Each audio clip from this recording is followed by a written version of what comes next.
வணக்கம், நான் உங்கள் Shebtina. Welcome back to Shebtina's kitchen. இன்றைக்கி நம்ம எங்கே இருக்கோம்னா திருநெல்வேலி. அல்லாஹு அக்பர்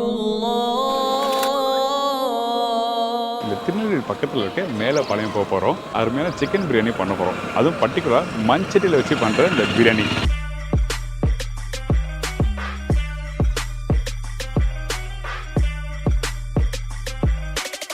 வீட்டில் 1 கிலோ அரிசி வச்சு பண்ணும்போது அந்த ரைஸ் கரெக்டாக வராது, டேஸ்ட் கரெக்டாக வராது. ஸோ இந்த மாதிரி விஷயங்கள்லாம் நுணுக்கமாக கேட்டு தெரிஞ்சுக்க போகிறோம். அவர் யார் கேட்டால் திரு உபைதுல்லா.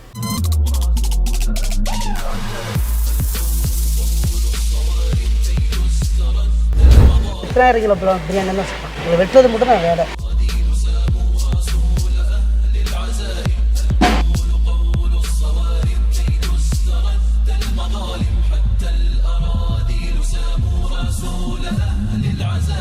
உபைதீன் என்எஸ்கே பிரியாணி சொல்லி ஃபேக்ட்ரி வச்சுருக்காரு. நம்ம கடைசியாக லாஸ்ட் வரைக்கும் பார்த்தோம்ல, அதே இடத்துக்கு தான் போக போகிறோம். வாங்க போய் பார்க்கலாம் மண்சட்டி சிக்கன் பிரியாணி. வணக்கம் சார், எப்படி இருக்கீங்க? ரொம்ப நாள் ஆச்சு பார்த்து. லாஸ்ட் டைம் வந்து மந்தி பிரியாணி நம்ம பண்ணோம். ஸோ இன்றைக்கி நம்ம என்ன பண்ண போகிறோம்? இன்றைக்கி வந்து மண்பானையில் வந்து சிக்கன் பிரியாணி பண்ண போகிறோம். மண்பானையில் பண்ண போகிறோம். அதுவும் வீட்டில் பெண்கள் இலவான முறையில் வந்து பண்ணுறதுக்காக 1 கிலோவில் பண்ண போகிறோம்.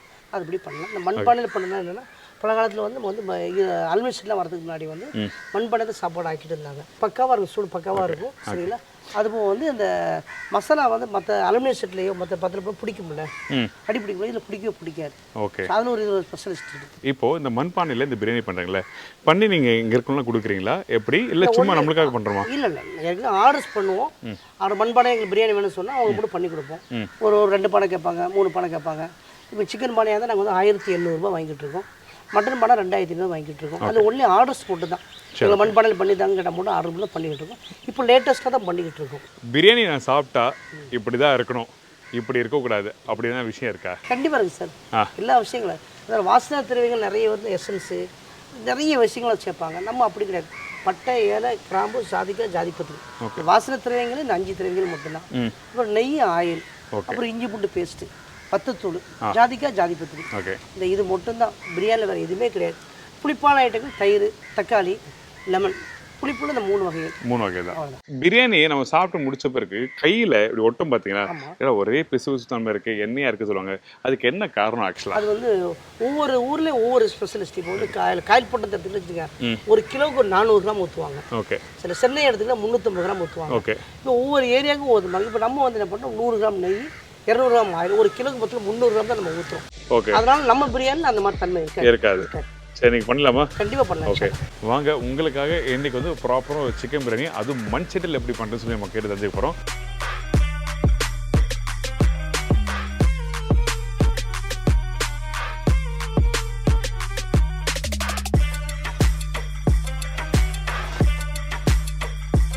இப்போது இந்த பிரியாணி பண்ணும்போது நம்ம எதுக்காக ஸ்பெசிஃபிக்காக வந்து இந்த மண்சட்டியில் வச்சு நம்ம பிரியாணி பண்ணுறோம்? பழங்காலத்தில் வந்து ஒயிட் ரைஸ் பண்ணி ஆக்குறாங்க. இப்போ நம்ம பிரியாணி போட்டு ட்ரை பண்ணலாம்னு சொல்லிட்டு ஒரு ட்ரை பண்ணி சக்ஸஸ் பண்ணியிருக்கோம். அது எல்லாமே அந்த சூடு, அந்த டெம்பரேச்சர் நல்லா நிற்கும். சூடு அப்படி நிற்கும். ஹாட் பாக்ஸ் தயாரிக்கிறதுக்கு முன்னாடி இந்த மண்பானை வச்சு தான் ஹாட் பாக்ஸே தயார் பண்ணாங்க. ஸோ அதனால் நீங்கள் புதுசாக ட்ரை பண்ணியிருக்கீங்க, நல்லா போயிட்டுருக்கு. 1 kilo basmati, Indian classic basmati அரிசி, 1.5 கிலோ சிக்கன், பல்லாரி 1/2 கிலோ, தக்காளி 400 கிராம், மல்லி புதினா 100 கிராம், பச்சை மிளகா 50 கிராம், பட்டை, ஏலை, கிராம்பு 3 நிமிஷத்துக்கு 10 கிராம், ஜாதிக்காய், ஜாதிபத்திரி மொத்தம் 5 கிராம் வாங்கி பவுடர் பண்ணி வச்சுக்கலாம். நெய் 100 கிராம், ஆயில் 200 கிராம், இஞ்சி 150 கிராம், பூண்டு 100 கிராம், வத்தத்தூள் 10 கிராம், தயிர் 1/2 லிட்டர் தயிர், சரிங்களா? பால் 1/4 லிட்டர், உப்பு தேவையான அளவு உப்பு. ஃபஸ்ட் நம்ம என்ன பண்ணுறோம் சார்? ஆயில், நெய் ஆயில். நெய் ஆயிலா? ஓகே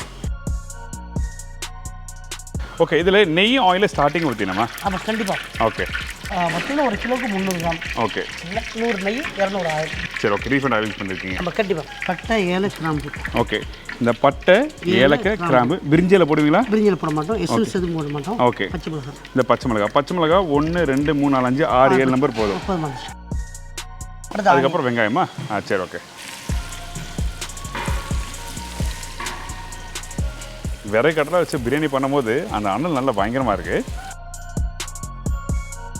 இந்த வெங்காயம் வீட்டில் வதக்கும் போது என்ன பக்குவத்தில் வதங்கினா கரெக்டாக இருக்கும், அதுக்கப்புறம் இஞ்சி பூண்டு பேஸ்ட் ரொம்ப பண்ணணும். பொன்னிறமும் ஆயிடக்கூடாது, நார்மலாகவும் ரொம்ப வேகமாக இருக்கக்கூடாது. நார்மல் கண்டிஷன் நான் காட்டுறேன் உங்கள்கிட்ட. ஓகே, அதை மாதிரி நீங்கள் ஃபாலோ அந்த மாதிரி பண்ணலாம். எதுக்காக அந்த மாதிரி பண்ணுறோம்? ஒரு மசாலா கொஞ்சம் நல்லா கிடைக்கும். கரிஞ்சிட்டா உங்களுக்கு அந்த கரிஞ்ச ஸ்மெல் வந்துடும். ஓகே, இந்த கண்டிஷனில் போடுறது ஃபுல்லாக வந்து கறியோட குக் ஆகும்போது மசாலா நல்லா குக் ஆகிடும். ஓகே, அது இல்லாமல் அந்த டெக்ஸ்சர் அந்த கலர் நீங்கள் எதிர்பார்க்குற மாதிரி கொடுக்குறதுக்கு. ஓகே, இது ஆஃப் கண்டிஷன் இருக்குது. இன்னும் ஆஃப் கண்டிஷன், இன்னும் கொஞ்சம் லைட்டாக வதங்கணும். சரிங்களா?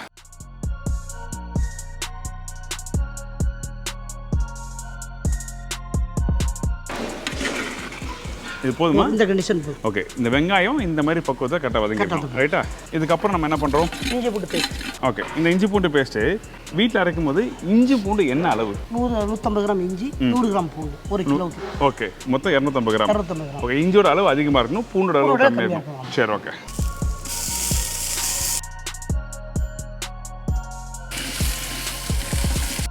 இப்போ இஞ்சி பூண்டு பேஸ்ட்டு இந்த மாதிரி பக்குவத்தை நல்லா வதக்கிருக்கோம். அதாவது நம்ம இஞ்சி அதிகமாக போட்டுருவோம், பூண்டு கம்மியாக போட்டுருக்கோம். போட்ட பிறகு நல்லா வதக்குறோம். நல்லா வதக்கிறதுக்கும் புதினா, மல்லி புதினா. நான் வீட்டில் பண்ணும்போது இந்த மல்லி புதினா வந்து ஒரு கைப்பிடி கொத்தமல்லி அதிகமாகவும் புதினாவும் கம்மியாக போடுவோம். நீங்கள் அப்படி தான் பண்ணுவீங்களா? 50 கிராம் மல்லி, 30 கிராம் புதினா. ஓகே, புதினா கம்மியாக போடுவோம் ஒரு கிலோவுக்கு. இந்த மண்சட்டி பிரியாணி வந்து நீங்கள் பண்ணும்போது ரெகுலராக பண்ணி தருவீங்களா, இல்லை முன்னாடியே சொல்லணும் அப்படின்னா இருக்கா? ஆர்டர் மட்டும்தான். இந்த 1 கிலோ பிரியாணி இந்த மண்சட்டியில் பண்ணும்போது நீங்கள் எவ்வளோ சார்ஜ் பண்ணுறீங்க? சிக்கன் பிரியாணியாக இருந்தால் நாங்கள் வந்து 1800 சார்ஜ் பண்ணுறோம். 1800. ஓகே. மட்டன் 2500. 2500 மண்சட்டில். எத்தனை பேர் சாப்பிடலாம்? 7 to 8 பேர் சாப்பிடலாம். 7லேருந்து 8 பேர். ஓகே. இந்த கொத்தமல்லி புதினா எல்லாம் போட்டாச்சு. போட்ட பிறகு இந்த மாதிரி வந்து சொன்னல வெங்காயம் வந்து பொன்னிறமாக ஆயிடக்கூடாதுன்னு சொன்னல. அது அதோட தன்மையை பற்றிக்கிறா. இஞ்சி பூண்டு பல்லாறு எல்லாம் சரி, இது ஒரு மசாலா ஆகிட்டு. ஓகே. அடுத்து தயிர் ஊற்றுவோம். ஓகே, நல்ல ஒரு கெட்டியான ஒரு மசாலா மாதிரி. இந்த மாதிரி வந்தால் மட்டும் அந்த பிரியாணிக்கு மசாலா நல்லா கிடைக்கும். ஓகே. தயிர் ஊற்ற போகிறோம். ஓகே. இது நாங்கள் ஆக்ஷன் தயிர் யூஸ் பண்ணுறோம். ஆக்ஷன் தயிர் வந்து புளிப்பு கம்மியாக இருக்கிறனால 1 கிலோவுக்கு நாங்கள் 250 கிராம் ஊற்றுறோம். ஓகே. புளிப்பு உங்களுக்கு அதிகமாக இருந்தால் நீங்கள் 200 கிராம் ஊற்றினா போதுவாங்க. 200 கிராம் ஊற்றினா போதும். புளிப்பு அதிகமாக இருந்தால் 200 கிராம் 1 கிலோ பிரியாணிக்கு. புளிப்பு கம்மியாக இருந்தால் 250 கிராம். இந்த தயிர் போட்ட பிறகும் குக் பண்ணுற டைமிங் என்ன? உடனே நம்ம வந்து தக்காளி போட்டலாமா? சில பேர் 2 நிமிஷம் 3 நிமிஷம் நல்லா குக் பண்ணணும் அப்படின்னா இது இல்லை. ஓகே.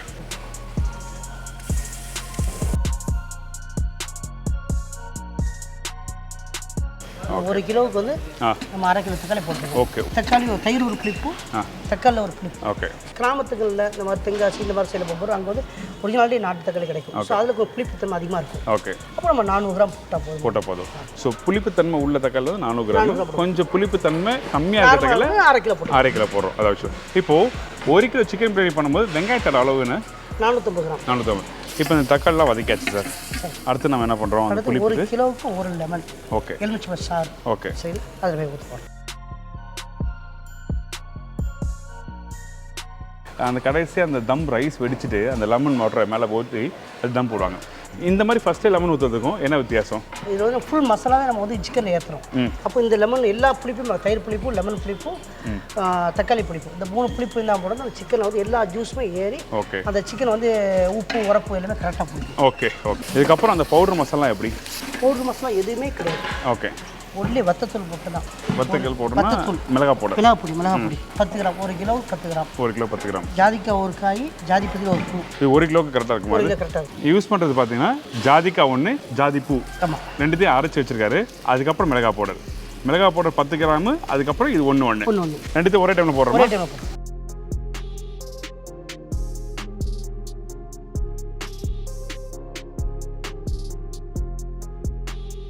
ஒரு 100 ml தண்ணி ஊற்றுறோம். 100 ml தண்ணி ஊற்றுறோம். இப்போ இந்த மசாலாலாம் போட்டாச்சு. மசாலா ஆன பிறகு இந்த மாதிரி நல்லா வந்துருக்கு பாருங்களேன். ஓகே. உப்பு போட போகிறோம். உப்பு வந்து எப்பவுமே கடைசியாக போடணும், ரைட்டா? கடைசியாக. ஓகே.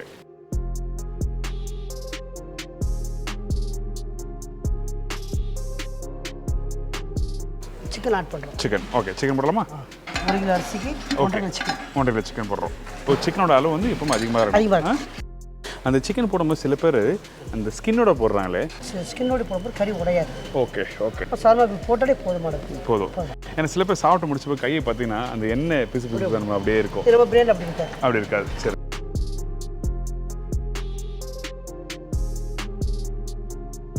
அடுத்து இதில் வந்து 50% அளவு தண்ணி வைக்கணும். ஓகே.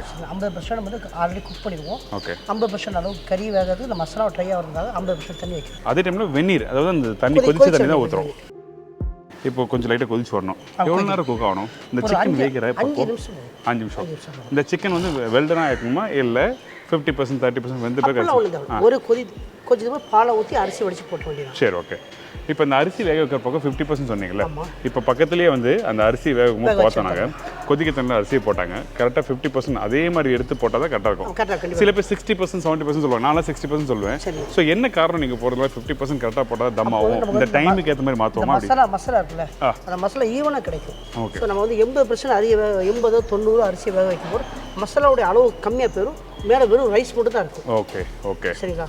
அப்போ நம்ம எடுத்து போது மசாலா வேறு விதன்னு இருக்கும், வெட்டு இருக்கும். இது நம்ம பிரியாணி அப்படி இருக்காது, மசாலா தனியாக இருக்கும், ஆனால் எல்லா மசாலாமே ரைஸில் ஏறி இருக்கும், மிக்ஸ் ஆகிருக்கும். ஸோ அதெல்லாம் ஈவனாக நீங்கள் எடுத்து அந்த மசாலா சேர்த்து குக் பண்ணும்போது கரெக்டாக இருக்கும். அது கூட அளவு தண்ணி ஊற்றியாச்சு. இப்போ மூடி ஒரு 5 நிமிஷம் மட்டும் கொதிக்கணும்.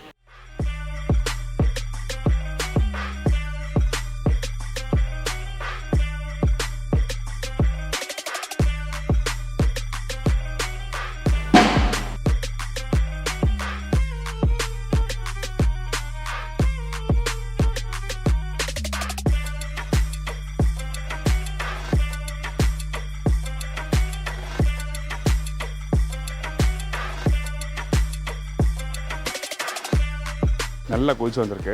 அடுத்து நம்ம என்ன பண்ணுறோம்? பால் ஊற்றுறோம். ஓகே. எதுக்காக இந்த இடத்துல நம்ம பால் ஊற்றுறோம்? இந்த அரிசியோட தன்மை வந்து ரஃப் அண்ட் டஃபாக இருக்கும், ஆட் ஆகிடும். ஆமாம். ஓகே. இந்த பால் ஊற்றும் போது கொஞ்சம் சாஃப்டாக இருக்கும். ஓகே. அதனால தான் பால் சாப்பிட்டு பார்த்தா உங்களுக்கு தெரியும். Okay okay. இப்போ நம்ம தேங்காய் பால் யூஸ் பண்ணால் சாதாரண பசும்பால் யூஸ் பண்ணலாம். தேங்காய் பால் யூஸ் பண்ணும்போது சீரக சம்பா நல்லா இருக்கும்ல? எதுக்குமே ரெண்டுமே.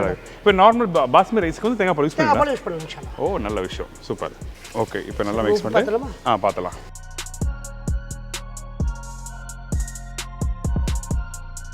ஷார்ப்பான அந்த உரப்பு புளிப்பு எல்லாமே இருக்குது. ஸ்டார்டிங் சாப்பிடும்போது ஒரு மைல்டான ஒரு அந்த அந்த எல்லாம் சேர்ந்த கலவையாக இருக்குது, சூப்பராக இருக்குது.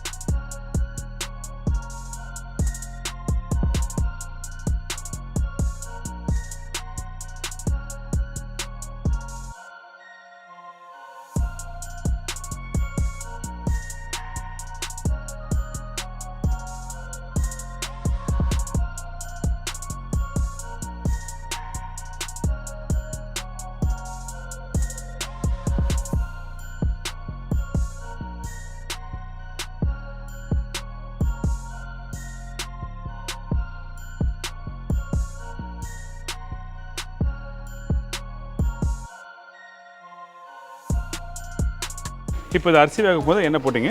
உப்பு, ஃபுட் கலர். கரெக்டாக 50% வேக சேர்த்துருங்க. ஸோ இந்த ஃபுட் கலர் கம்பல்சரியா இல்லை தேவைப்படாது? ஒன்று தவிர போட்டலாமா? அரிசியை போட்டாச்சு. இப்போ நம்ம தேவைப்பட்டால் மட்டும்தான் தண்ணி யூஸ் பண்ணலாம். ஓகே. இப்போது மிக்ஸ் பண்ணும்போது அந்த அரிசியை வந்து நல்லா மிக்ஸ் பண்ணணுமா இல்லை மேலோட்டமாக பருத்தி மட்டும் விட்டாலே போதும்? ஓகே. ஸோ நீங்கள் வீட்டில் பண்ணும்போது இந்த மாதிரி தான் ப்ராப்பராக மிக்ஸ் பண்ணணும். அப்படி பண்ணும்போதெல்லாம் ரைஸ் உடஞ்சிடும், அதனால் மேலோட்டமாக மிக்ஸ் பண்ணியிருக்காரு. இப்போ அரிசி போட்ட பிறகு இந்த மாதிரி யூஸ் பண்ணலாம், மைதா மாவு குழச்சி கூட யூஸ் பண்ணலாம். ஓகே. எதுக்காக இந்த மைதா மாவு அப்படி வைக்கிறீங்க? இந்த நீராவியை ஃபுல்லாக கம்ப்ளீட்டாக வெளில போகாது. அரிசியை நம்ம போட்டுருக்கோம்ல, ஓகே, சீக்கிரம் குக் ஆகிடும். Okay, super. இப்போ இது ஆகிறதுக்கு எவ்வளோ நேரம் ஆகும்? 20 நிமிஷம். 20 நிமிஷம். இந்த நெருப்பு வந்து அப்படியே ஃபுல்லாக இருக்குமா இல்லை கொஞ்சம் பிரிச்சு விட்டலாமா? சரி பண்ணுங்க.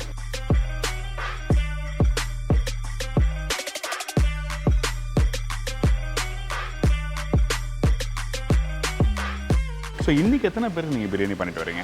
ஒரு 50 kilo biryani. 50 kilo biryani. So காலையில் எத்தனை மணிக்கு ஆரம்பிச்சிங்க? காலைல ஒரு 7:30 மணிக்கு ஆரம்பிச்சோம். 8 மணிக்கு ஆரம்பித்தோம். லாஸ்ட்டாக ஒரு இந்த பிரியாணி போடுறாங்கல்ல, இந்த பிரியாணி வந்து 11:30 மணிக்கு போகக்கூடிய பிரியாணி. ஓகே. நம்ம 10 மணிக்கு ஆரம்பிச்சா தான் ஓகே ஒரு 12 கிலோ முடியும். எத்தனை கிலோ பிரியாணி தாண்டி? இது 20 கிலோ பிரியாணி. 20 கிலோ. ஸோ அந்த 20 கிலோ பிரியாணி எவ்வளோ நேரம் ஆகும்? 20 கிலோ மட்டனா சிக்கனா பண்ணுறது? மட்டன் எவ்வளோ நேரம் ஆகும்? 20 நிமிஷம் பிரியாணி போட்டு முடிச்சுவாங்க. டம் 1/2 மணி நேரம் கிடக்கும். ஓகே. ஸோ டோட்டலாக 3/4 மணி நேரத்தில் பிரியாணி முடிச்சோம். எத்தனை கிலோ பிரியாணி தான் சொல்லுவாங்க, வெட்டுறது மட்டும் தான் வேலை. மற்றபடி எல்லாமே அடுப்பு ஏற்ற 1/2 மணி நேரத்தில் 3/4 மணி நேரத்தில். லாஸ்ட் டைம் ஒரு திருச்சியில் ஒரு ஃபங்க்ஷன் பண்ணோம். ஓகே. 2000 கிலோ பிரியாணி. காலைல 9 மணிக்கு ஸ்டார்ட் பண்ணோம். எத்தனை கிலோ? 2000 கிலோ. 2000 கிலோ பிரியாணி எத்தனை பேருக்கு? மொத்தம் 15000 பேருக்கு பண்ணோம். 15000 பேருக்கு பண்ணியிருக்கீங்களா? சூப்பர். காலைல 9 மணிக்கு ஸ்டார்ட் பண்ணோம். ஓகே. ஒரு 12-1 மணிக்கெலாம் முடிச்சிட்டோம். ஓகே. சண்டே ஃபுல்லாக இருக்கும். இப்போ நியூ இயர் நல்லா இருக்கும், கிறிஸ்மஸ் நல்லா இருக்கும். ஓகே. அப்புறம் வந்து நம்ம திருநாள் நேரம், நோம்பு நாள், லட்சுமி பெருநாள், தீபாவளி, எல்லா நாளுமே இதோட ரொம்ப இதாக இருக்கும். ஸோ அந்த டைம்லாம் பார்த்தா உள்ளே நிற்க முடியாது, நான் இன்னைக்கு பார்க்கும்போது இங்கேருந்து அப்படியே தெரு பக்கத்தில் எல்லாத்துக்கும் போய் எத்தனை அடுக்கு போட்டிருப்பீங்க? ஒரு 70-80 அடுக்கு போட்டிருப்பீங்களா? சில முதல்ல 35 அடுக்கு தான் போட்டோம். ஃபர்ஸ்ட் 35 அடுக்கு, அப்புறம் அப்படி இறக்கி இறக்கி போயிட்டே இருப்பாங்க. ஓகே. டைமிங் அதாவது கஸ்டமர் என்ன டைம் கேட்குறாங்களோ அந்த டைத்தை கணக்கு பண்ணி பிரியாணி எடுத்துகிட்டே இருக்கும். நல்ல விஷயம். பிரியாணி முடிஞ்சிட்டு ஓகே பிரிச்சிடலாமா? சரி ஓகே. கரெக்டாக நீங்கள் சொன்ன மாதிரி அரை மணி நேரம் கழிச்சு ஓப்பன் பண்ணுறோம். சூப்பர்.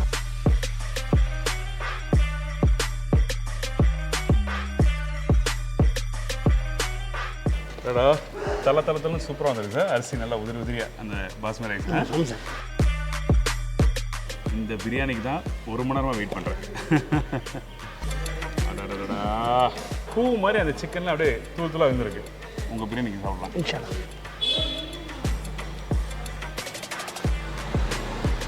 Super taste. அல்ஹம்துலில்லாஹ். சாப்பிட்டு முடிச்சது ஒரு மைல்டான அந்த காரம். ஃபர்ஸ்ட் எடுத்தோன்னா அந்த தக்காளி அந்த டேஸ்ட்டு எல்லாமே சூப்பராக இருந்திருக்கு. அல்ஹம்துலில்லாஹ். நம்ம லாஸ்ட் டைம் பிரியாணி பண்ணும்போது மந்தி பிரியாணி பண்ணும்போது நம்பர்லாம் கொடுத்தோம். ஸோ இப்போ இந்த மாதிரி சிக்கன் பிரியாணி பண்ணுறதுக்கும் வந்து உங்களை யாராவது கூப்பிட்டு போய் பண்ணுவீங்களா? கண்டிப்பாக தாராளமாக பண்ணலாம் இன்ஷால்லா. எங்கெல்லாம் போய் பண்ணுவீங்க? இப்போ எல்லாம் வந்து இலங்கை வரை போயிருக்கோம். ஸ்ரீலங்கா போயிருக்கீங்களா?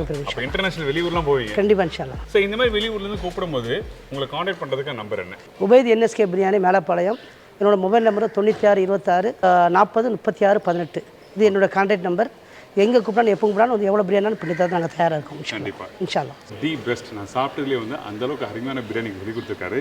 அது மட்டும் இல்லை, இங்கே பார்த்தீங்கன்னா அந்த சிக்கன் பீஸ்லாம் அப்படியே உதிரி உதிரியாக அப்படியே கொட்டுது. அந்தளவுக்கு சூப்பராக இருக்குது. ப்ராப்பராக வெறும் சில்லி பவுடர், அதுக்கப்புறம் ஜாதிபத்திரி, பட்டை, ஏலை, கிராம்பு, அவ்வளோதான். கண்டிப்பாக உங்களுக்கு வேணால் ட்ரை பண்ணி பாருங்கள். நான் ஸ்ட்ராங்லி ரெக்கமெண்ட் பண்ணுவேன். அந்தளவுக்கு ஒரு பெஸ்ட் பிரியாணி. இன்னைக்கு இந்த ஒரு அருமையான பிரியாணி கொடுத்ததுக்கு ரொம்ப ரொம்ப நன்றி. ரொம்ப சந்தோஷம். இந்த சிக்கன் பிரியாணி நல்லா டேஸ்ட்டாக உங்களுக்கு எப்படி பண்ணுறது சொல்லி கொடுத்துருக்காரு அண்ணன் உபைதீன் NSK பிரியாணி. உங்களுக்கு இந்த பிரியாணினா கண்டிப்பாக நீங்கள் காண்டாக்ட் பண்ணலாம். தரமான பிரியாணி ஸ்ட்ராங்காக ரெக்கமெண்ட் பண்ணுறேன். கண்டிப்பாக ட்ரை பண்ணி பாருங்கள். இதே மாதிரி இன்னொரு ஊரில் இன்னொரு சூப்பர் ரெசிபி சந்திக்கிறேன். நன்றி, வணக்கம். See you, bye-bye, take care.